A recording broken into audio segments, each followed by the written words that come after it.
Strain Damage Podcast, #1 cannabis culture podcast in New Mexico and beyond. This is your brain on buds. It's on buds. But today is not just any type of buds. These are sacred buds, grown in living soil. I don't think y'all understand the power of regenerative agriculture, but y'all about to learn today because Sacred Soul Farms grower Josh is in the building. What's happening, Josh? What's happening? Thank you guys for having me. I appreciate it. Oh, for sure. Yeah. So y'all are down in Socorro, correct? Actually, yeah. So we're near Socorro. The town is actually called Limitar, but just for recognition, yeah, Socorro sounds a lot sexier for marketing purposes. Like Limitar. Like, am I gonna go in like some like cave or lair or shit? Yeah, for sure. Definitely well known a little more.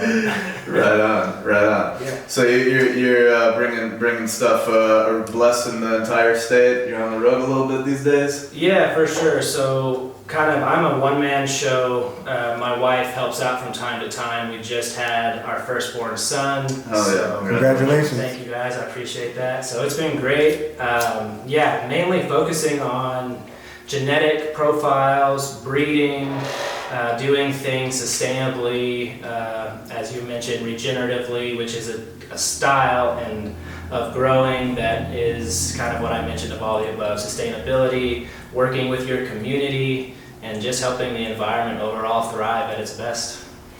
Yeah, so it's something, I want to get into the whole concept of it because, I mean, I know a little bit about it. I used to be an environmental scientist many moons ago, before Strain Damage, before Big Tech and all of that stuff.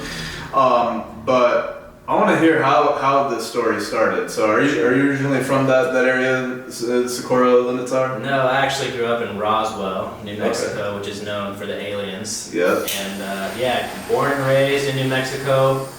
And in 2013, I moved to Colorado. I met my wife there. We actually moved to Vermont and opened a farm-to-table restaurant for about 3 years. And that's where I got in the idea of cultivating food, being sustainable, and just talking with the farmers through the restaurant. Yeah. And then that kind of translated back into cannabis because I've always loved the medicine, and as I've gotten older, the relationship with it has changed, going from just like a recreational thing to more of a medicinal perspective. And through that, after the restaurant closed before the pandemic, moved out to California from some friends we knew out there. Had a great opportunity to work on a farm called Heart Rock Mountain Farm, and that's where I learned to do a lot of my regenerative practices. They're located in Potter Valley, California, which is in Mendocino County. Emerald Triangle. Yeah, part of the triangle up there. So I got the opportunity to work with a lot of amazing, like old school farmers, second, third generation, things like that were just a great opportunity to learn. And so now I'm kind of taking what I learned there, bringing it back to my home state, breeding old school genetics with kind of the modern day genetics, and just kind of creating something new for the people in New Mexico, because I know people here like their weed. Yeah. No, it's great that it's interesting that you mentioned this hybrid approach of taking older genetics with things that are more current and poppin', I guess, to avoid going the route of, yet another lemon cherry gelato. Sure. Which is great. Which is great, yeah, just perhaps a little overdone. But yeah, that you have this hybrid of old and new, so you're addressing the need for nostalgia, because I've seen that in the market. People are like, give me that OG. For sure. I want those gassy, smoky terps, like 100%. And like they want the original flavor that reminds them of like a nostalgic chronic. So I'm 34, so when I say nostalgic chronic, I'm talking about things remembering going from like gas tank brickweed to the California hydro to chronic, things like that, and just having that old school flavor. And that's been kind of lost in translation with all of the new age breeding, not really looking when you're doing pheno huntings, going further into the genetic lineage. And so, it makes a difference in terms of the terpene profile, but I think adding the modern day helps the new consumer recognize, because they might not be as informed. Yeah. And so if they see something like GMO, but it's been crossed back with like, let's just say, Face Off OG or Granddaddy Perp or something like that, you know, they're gonna maybe be more apt to approach. Dude, that would be fire, like a garlic grapes type of shit. Something you know like what I that, mean? Like, yeah, for that'd be sure. fire. Yeah, it'd be so good. So yeah, just focusing on things like that, you know, is really where I'm at with my cultivation practice. Yeah. For sure. So at what point did cannabis kind of enter your life recreationally? Because you mentioned it had, you know, it was more of a recreational thing before you viewed it as medicine or something you would cultivate. So I was kind of later in my years. I was about 18 when I really just started to consume regularly. Growing up in a household that was pretty religious, you know, it was Okay, had the crosses everywhere on the yeah, walls. yeah, for sure. It wasn't necessarily like the devil's lettuce, but it was kind of like, because it was against the law, you know, you're stepping. Yeah, to be like a good moral Christian or whatever. Yeah. 1,000%. Yeah. So with that, you know, kind of stayed away from it. Didn't really even know about it because went to Christian school from elementary all the way till I graduated high school. So it was kind of in this shell environment, you know. And so yeah, once I got out into college and really started experiencing, you know, life outside of that, that's when I really got into it and just ran with it, man. I love weed. It's my passion, it's my thing. And this one tastes straight like rose petals, dude. Like some like is that rose the water. cowboy coffee? I think so. It might have been, yeah. For sure. Yeah, it's got that real floral. I think it's got a lot of bisabol terpene in it, which is that flowery essence. I like it. Yeah, actually light up some of this Bio Yeti. Oh, hell yeah. So yeah. What do you think of the chocolate truffles? I think it tastes fantastic. It's super smooth. Like you said, it's almost got like that little bit of Hershey kiss to it. I don't know if it's the wrap itself, but I get like this caramelization going on in there, kind of like on the back end. Yeah. That's really nice. I think that's the wood combination with chocolate truffles. For sure. Which I've noticed. Like a honey chocolate taste, huh? For sure, yeah. And I don't smoke backwoods that often, so it's kind of a treat. So I appreciate it. Backwoods everywhere, strain damage worldwide. So it kind of enters your life, and then with farming and cultivation. So you were doing farm to table stuff. So kind of started with regular like vegetable crops and like. Yeah, for sure. Just more or less, you know, people were farming food, produce crops, animal husbandry. So they were raising their own animals, and people in Vermont are really just homesteady. So that kind of entered the picture and mentality of like, all right, I can see why people do this. You know, it's like, all right, I know where my ingredients are coming from, that kind of thing. So that inspired me to just focus that into ganja. And I started growing my own in Vermont because one, it was expensive, let's be honest. It was super expensive, wasn't legal at the time, but yeah, so I just wanted to provide my own medicine, and the stuff I was getting was not that great, to be honest. So yeah, just started cultivating my own and kind of went from there, and yeah. What's in the Bio Yeti? So it's a cross between a female sour biofog, which is a sour Afghan diesel female crossed with a Fruit of the Gods male, and that was crossed with Coffee F5, which is from Kaya at Pacific North Roots. Shout out. So yeah, it's I like to just really combine different terpenes, but also, you know, things that are similar in structure, because you don't, as a breeder, I've seen so many mutations and genetic variables. What's one genetic bastardization that you've seen and you're like, I never want to see growers doing that shit again? You mean in terms of like a cross? Yeah. Oh man.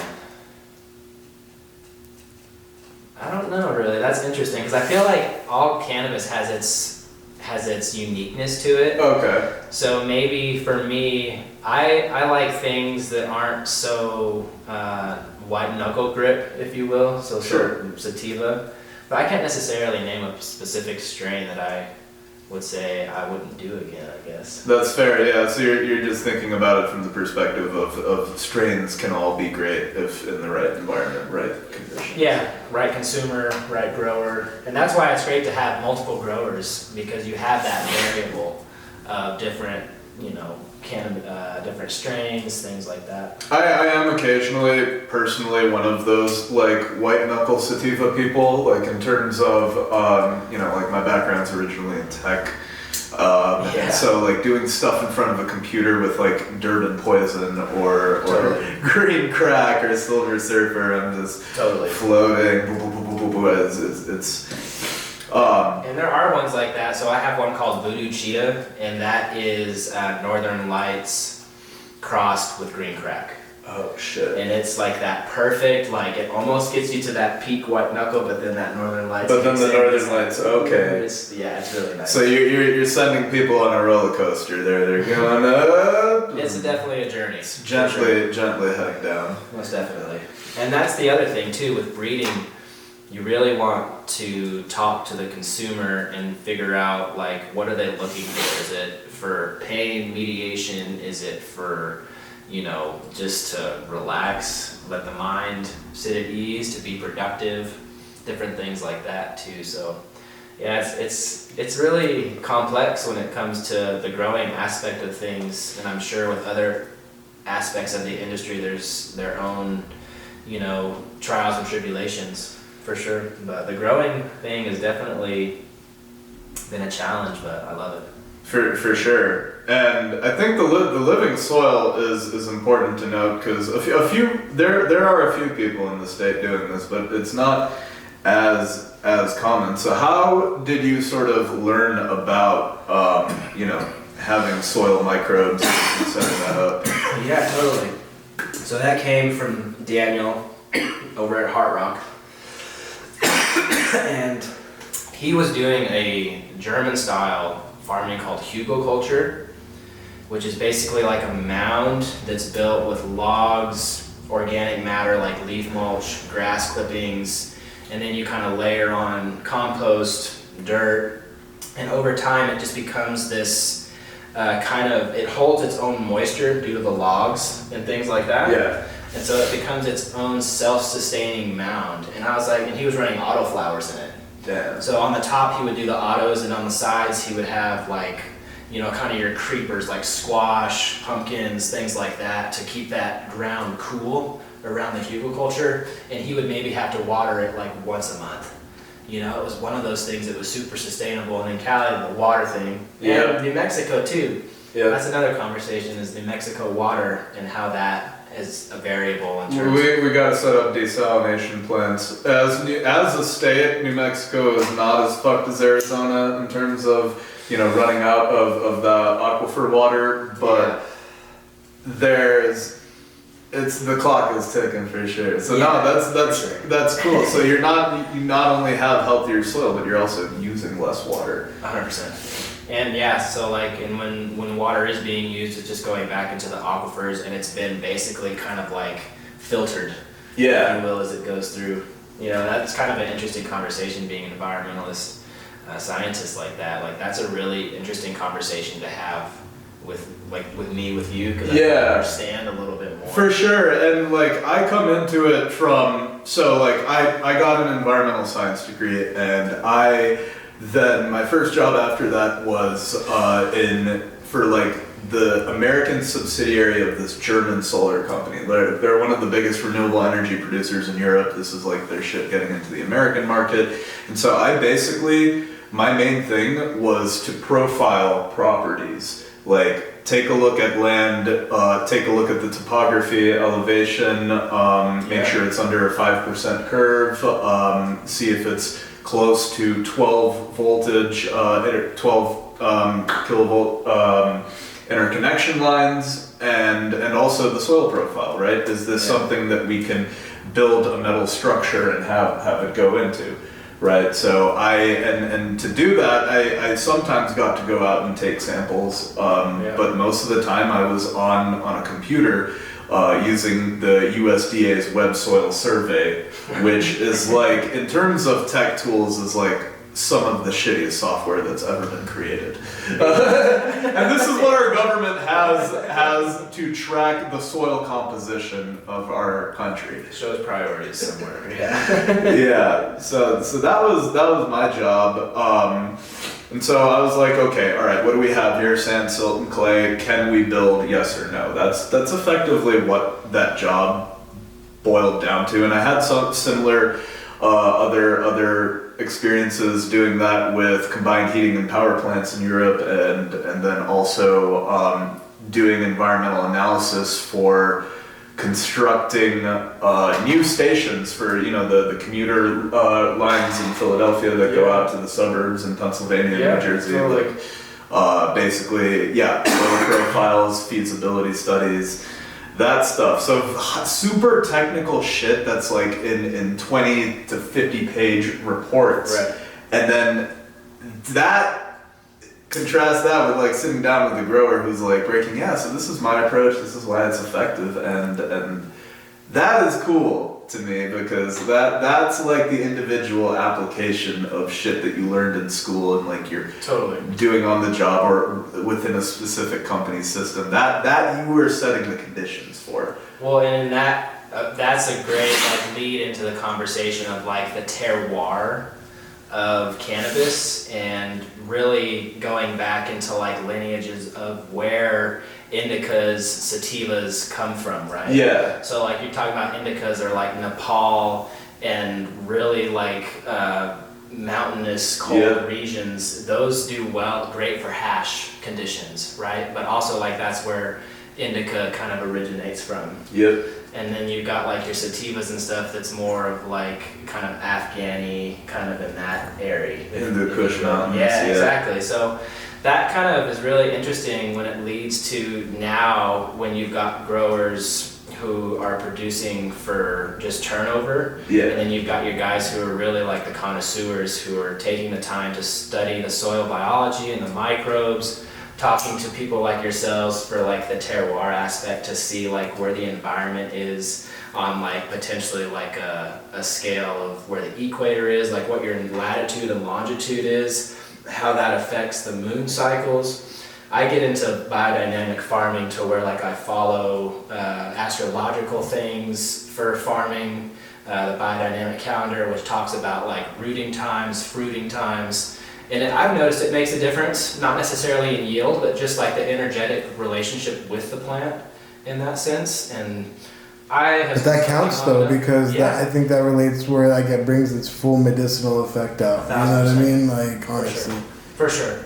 And I get the aspect of like turnover. It's a business now. I get that mentality of owning a business and trying to make your overheads and make a living and all this other stuff. I totally get that. But being just a small farmer, I'm just sticking with the mentality of like sustainability, and I'm looking for flavor. I want to share that with people. I want to share medicine. I'm sure eventually I'll get to the point where I'm just reading specifically for terpene profiles, for medicinal benefit. Right. In that sense. But I think that's over time in New Mexico, people will start to understand and ask more questions about, cannabis. About like, okay, well, why does it make me feel this way? Why do I like this strain better than this one? Is it because it's the name, or is it because it's the medicine that it's providing me with? And I think that conversation will come, but just got to give it time. For sure. If only the fine folks at the CCD can start asking those questions. For sure. And that's right, that's part of like the regenerative principles, right? Is to be involved at that community level to where when legislation is happening, you can be a part of it by going to these legislation meetings. You can be part of a cooperative that has more advantage. People like the Plug, for example, like those guys. They had all the growers showing out at the CCD hearing. For sure, and I think that's super important because they were trying to pass some things in legislation that necessarily weren't for the better. No, and also not really based in science or fact. Yeah, it's kind of like you got your office people who are trying to tell people in the field what to do. And never works out. Yeah, you got to have that conversation and relationship to make things work. Hit this one real quick. Yeah. Oh my god. The taste is like this Indian food called sambar. It's like a yellow lentil soup that's kind of spicy but still like very smooth, not too thick. For sure. I think it's a lot of that carophylline that's in there that gives it that peppery spice. Yeah. Actually, yeah. And the cowboy actually has less of that and more of that bisabal, where it has like the flower note to it, the rose petal. Shit. Yeah. No, I instantly like thought back to like childhood, like hitting this shit.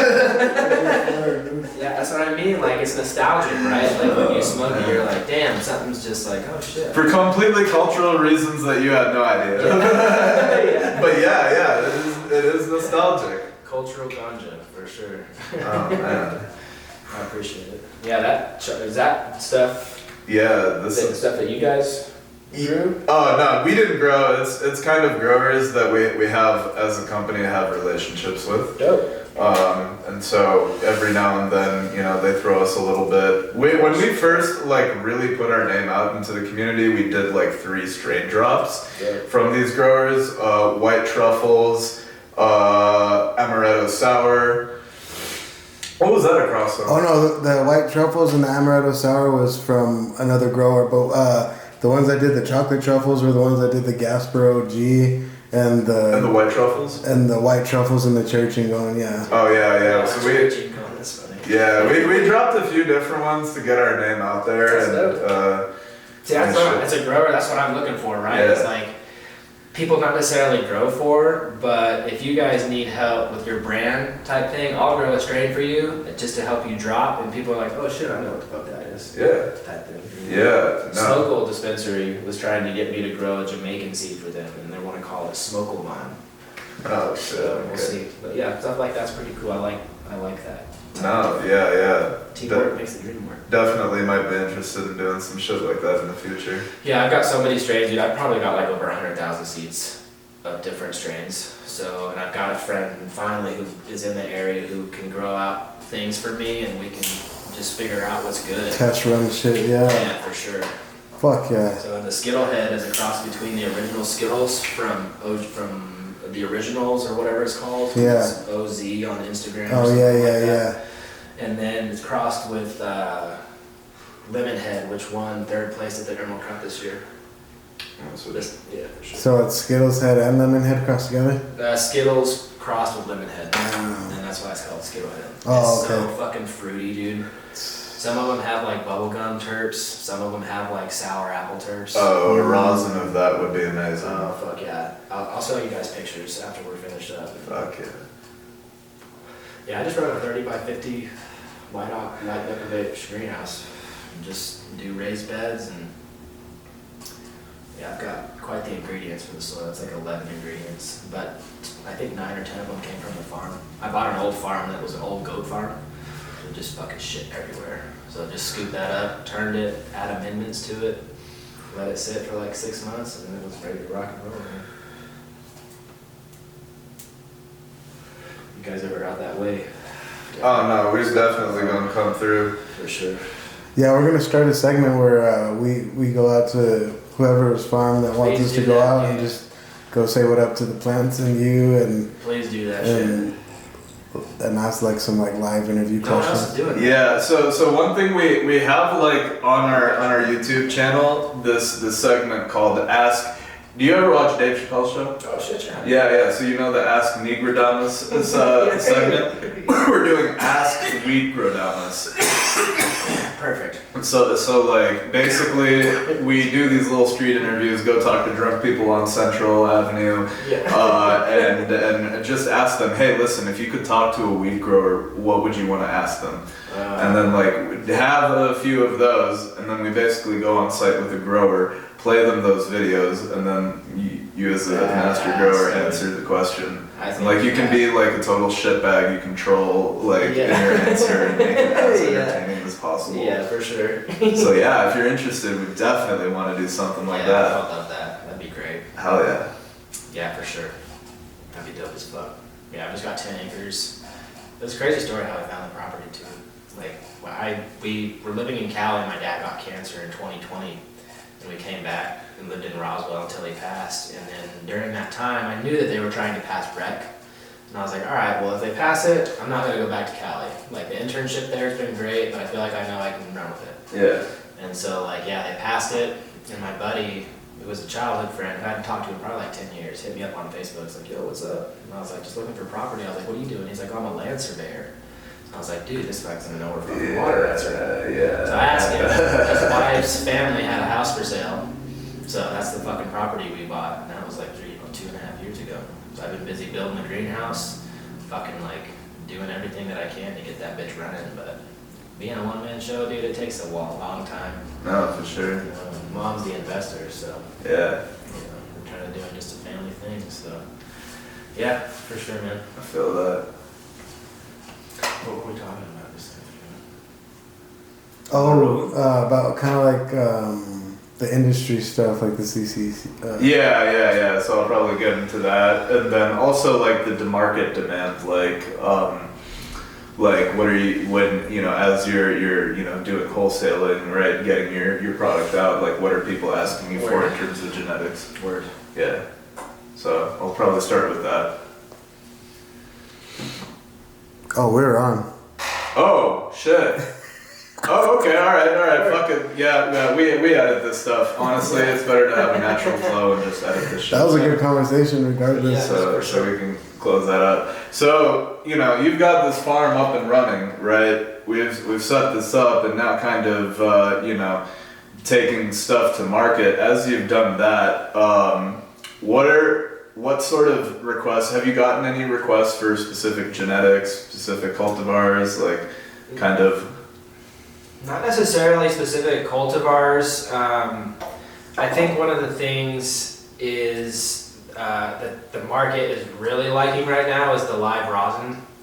And the flower I think has its place, but competitively right now, flower is super competitive. So I feel like unless you've got something that's unique, and that's the thing, right? Like if you have something unique that's not name brand, it's going to take some time for people to get to know what that is. But that's the beauty of like co-marketing with people like Couchlock, who I've worked with. Did a super small drop with them of like sour berry cake, which is just that was you. Yeah, which was like a huge combination of like different, like probably 10 different strains that were just combined. So it was like a unique one-time thing. But Couchlock, being the name that they are, helped me get recognition, and also like working and like connecting with guys like yourselves. I feel like also helps both sides in terms of like co-marketing, co-branding, things like that, just to help elevate the smaller guy, if you will. Yeah. No, that's definitely, like we've also experienced that. Like shout out to People's Ecosystem for helping us build relationships and get our name out. No, we've definitely noticed that on the media and advertising side as well. Okay, so I'm curious, how many CCD visits have you had in the past year? To my farm? Yeah.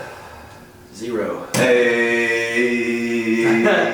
And the reason being is I feel like I'm such a small blip on the map in some sense, but not only that, like you got to look at the product too. They probably like seen, oh look, they've done such like he did the small drop with Couchlock or whatever, so he's in the clear. You know what I mean? Like right. I think they assume like a lot of these, and they're assuming right that a lot of these people are just doing their thing and they're not trying to hurt nobody. You know what I mean? For sure. And I think the bigger you are, kind of the more opportunity there is to do backdoor stuff. Not saying that those guys do that, but there's just more room for it. And yeah, I think being just kind of smaller, just keeping up with BioTrack, and if you have a problem, call somebody. Like call BioTrack, call CCD, call somebody, even if it's a pain in the butt to get a hold of them. At least it shows that you're trying to make an effort. Yeah. And I think at the end of the day, that's a very healthy mindset, like just viewing them like, hey, they're here to help. This is a resource to us who are in this industry doing business. For sure. They're there because they wanted to create a legal avenue for this product because they saw the money behind it. And so like if you just kind of follow the best you can, that's all they're looking for. No one's perfect. at the end of the day. Do you think the communication of how these things change, because this is still very like a new landscape, for the state. So do you feel like the communication is as changes happen that you as a grower, like, you feel like you're kept abreast of them? Yeah, I think one thing is like being in the know, you have to do a little digging, but once you have those kind of links to that information, it's just about consistency and keeping up with it. Okay. At that point, the conversations that I've had with any department, whether it's been the OSC for water rights stuff, whether it's been the CCD for licensing, or even BioTrack for all that stuff, it's been relatively good. I think, what I've heard a lot of is that they are lacking in employees in the departments to help process and facilitate things quicker. And so I think the avenue of money that's being made could potentially be fueled into that a little bit better. And I think that would help with communication, because you have more people to make phone calls back, rather than I think the OSC has 2 people, and depending on the day, processing paperwork. So it takes, anywhere from 4 to 10 weeks to get a piece of paperwork approved, and if it's not right, then they'll send it back and start from square one. So, but I think it's possible. The communication's possible. It's just you gotta stick with it. For sure. No, and I think that's an opportunity for the private sector to kind of build out the media landscape for this industry. For sure. I think I kind of look at that as simple economics, right? So the public sector in this case, little short-staffed, capabilities are limited. There's a little bit of space for the private sector to be involved. For sure. I definitely think to upgrade, to be more efficient, whether you're farming or you're in the office, I think it's about efficiency. For sure. But yeah. So in terms of what we've got coming up down the pipeline, in terms of also real quick, so are any of your products in stores? Not at the moment. I sold out last year mainly to Matchbox down in Donna Ana, but I have clones that are in Smokel dispensary as well as Matchbox dispensary. Trying to branch more out into that area, but yeah, should be having live rosin drops happening in July. For sure. July, stay tuned. Sacred Sol live rosin, cannot miss it. Heck yeah. For sure. Well, Josh, man, thanks for joining us. Appreciate what do you want to see happen in the cannabis industry in 2024? More community. I think there's competition, but competition can be a healthy thing. I think we just have to change our mentality in terms of we're all doing something that we love, and I think if we can just help each other do it, then it just makes for a more successful industry. So I'd like to see more of that. I'd like to see, continuation of consistent, high quality products, and yeah, I think that's what I'd like to see. For sure.